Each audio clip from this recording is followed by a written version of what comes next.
hầu lại ý cấp bá xin na cái kia than lại cái nhân làm khon qua mũi trăng hi vô lấy á cây mi xuôi hi cấp bá lâu tin à cái đồ tư tăng ăn lâu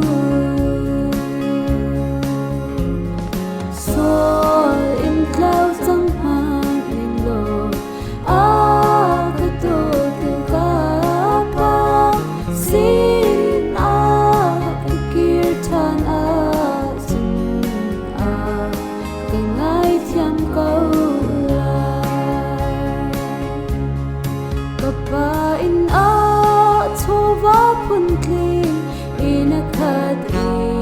mi se phak lung an hem ton kha cây việt đi hal rol tam tor in cái thi lại mò dây hen cái tân o a pha tu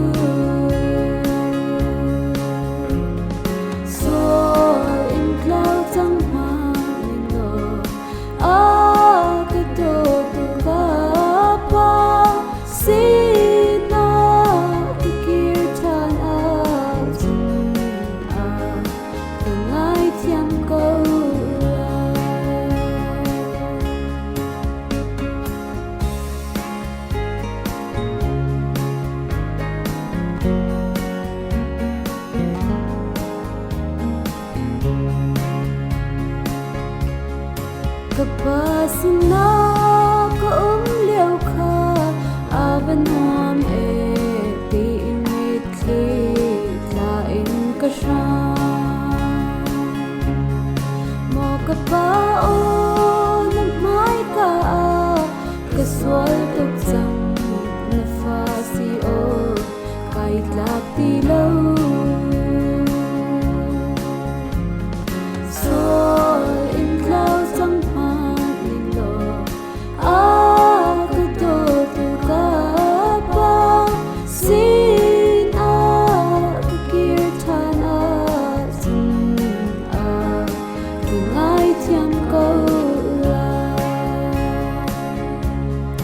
Kapa in a vikir tan tu